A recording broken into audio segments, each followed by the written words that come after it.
नमस्कार, मैं डॉक्टर अर्चना जोशी, सह आचार्य ड्राइंग एंड पेंटिंग, राजकीय महाविद्यालय फागी से। प्रिय विद्यार्थियों,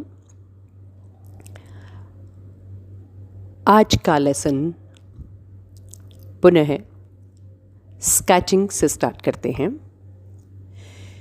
स्केचेस, मैंने आपसे कहा था कि इस लेसन में मैं रैपिड स्केचेस के बारे में आपसे बात करूँगी। स्केचेस बेसिकली दो तरह के स्केचेस होते हैं।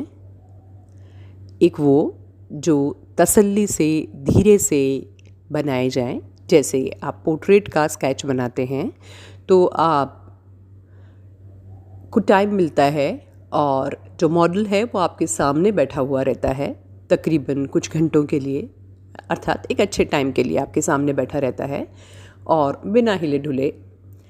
तो आप के पास ये आज़ादी होती है, लिबर्टी होती है, समय होता है कि आप उसके जिस सेक्शन में वो बैठा है, जिस पोज़ में वो बैठा है, उस पोज़ को, उस एक्शन को आसानी से अपने चित्रपट पर उतार सकते हैं।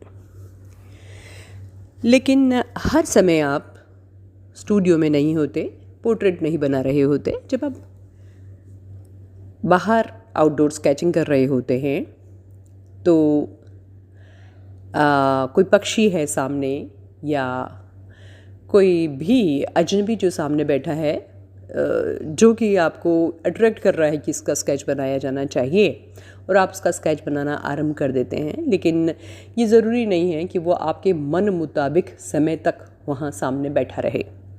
ऐसी कंडीशन में आपको थोड़ा जल्दी से स्केच करना आना चाहिए। ये आवश्यक है कि आप इतना जल्दी स्केच कर लें कि उसका जो दूसरा मोमेंट हो, या वो इससे पहले कि वो उठ करके चला जाए, आपका स्केच कंप्लीट हो जाए। अब ये आपको ये लग रहा होगा बड़ी अजीब सी बात है कि इतनी जल्दी कैसे स्केच बन सकता है, और किस आदमी का क्या भरोसा कि वो सामने कितनी देर तक बैठा है, उठ करके चल दिया और मैंने स्केच बनाना शुरू किया और मेरा तो पूरा ही नहीं हुआ। ऐसी प्रॉब्लम्स आती हैं, हाँ ऐसी प्रॉब्लम्स आती हैं। लेकिन अब एक अच्छा स्केच बनाने वाला जो आर्टिस्ट होगा, जो स्टूडेंट होगा, उसका ऑब्जर्वेशन बहुत अच्छा होना चाहिए। सामने जो शख्स बैठा है वो अगर थोड़ी सी देर के लिए बैठा है और आपने पेंसिल उठा के उसकी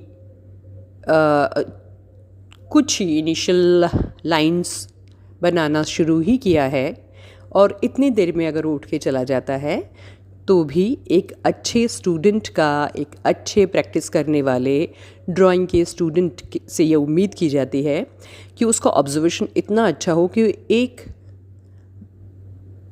निगाह पर जब उसको देखता है तो इतनी अच्छी तरीके से उसके पोज को कैच कर ले अपनी आँखों में कि अगर उठ के चला भी जाता है तो बचा हुआ शेष भाग वह अपने दिमाग में संचित की हुई मेमोरी से बना सके। मेरे ख्याल से मैंने जो कहा उसे आप समझ रहे होंगे।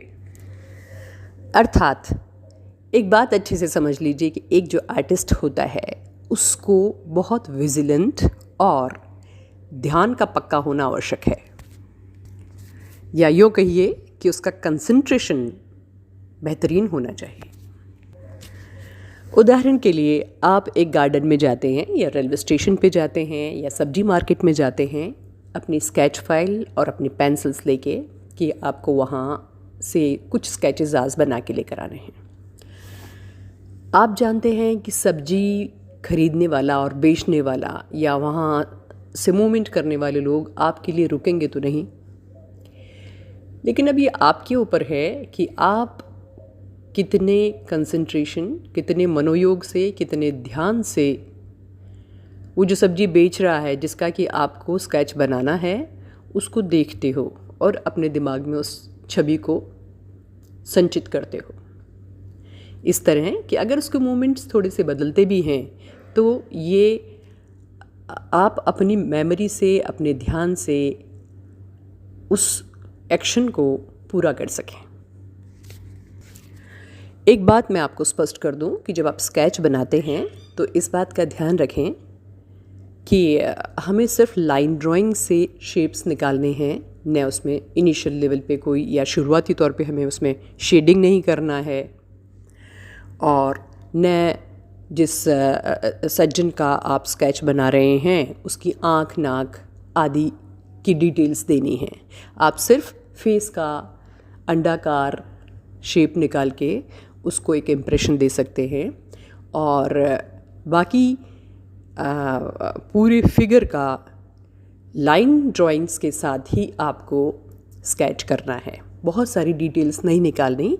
एक अच्छा स्केच वो माना जाता है जो कम से कम लाइंस के साथ बेहतरीन इम्प्रेशन दे दे।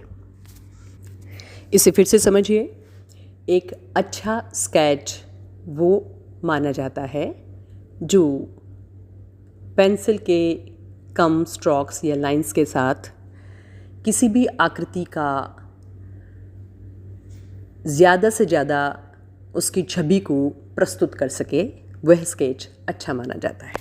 और ये आप समझ गए हैं कि इस तरह के स्केचेस जो आउटडोर किए जाते हैं, जल्दी बनाए जाते हैं, वे लाइन ड्राइंग बेस्ड ही होते हैं। उसमें शेड या आँख, नाक आदि डिटेल्स निकालने की आवश्यकता नहीं होती, नहीं अंगुलियाँ, नाखून और ये सब कुछ बनाने की ज़रूरत है। सिंपल इम्प्रेशन आपको देना है इस तरह का कि ये लगे कि ये कोई इंसान बैठा है या जो कार्य वो कर रहा है वो एक्शन उसमें कैच होना चाहिए। बच्चा है तो बच्चा दिखना चाहिए।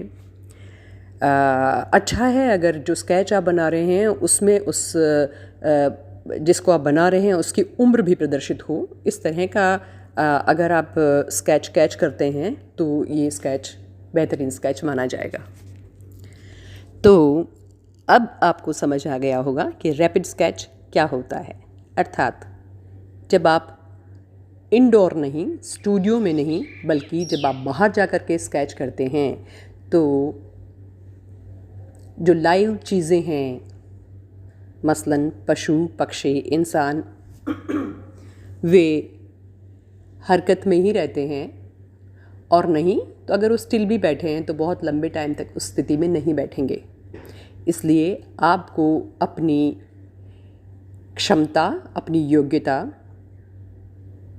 उस स्तर पर डेवलप करनी पड़ेगी, तराशनी होगी कि कितनी जल्दी आप उस इंसान का या उस लाइव ऑब्जेक्ट का स्केच तैयार कर लेते हैं। इसके लिए आवश्यक है कि आप जल्दी जल्दी द्रुत गति से स्केच बनाना आरंभ करें, और यही रैपिड स्केच कहलाता है। तो इस तरह से आज के इस लेसन में आपने ये जाना कि एकेडमिक स्टडी में बेसिकली दो तरह के स्केचेस पर हम कंसंट्रेट करते हैं। एक जो धीरे धीरे बनाया जाता है, तसल्ली से बनाया जाता है, और दूसरा रैपिड स्केच जो आउटडोर स्केचिंग में, जिसमें कि थोड़ा सा द्रुत गति से बनाने की आवश्यकता है। इस लेसन को हम यहीं समाप्त करते हैं। आप सुरक्षित रहें, संभल कर रहें, अपना और परिवारजनों का ख्याल रखें। धन्यवाद।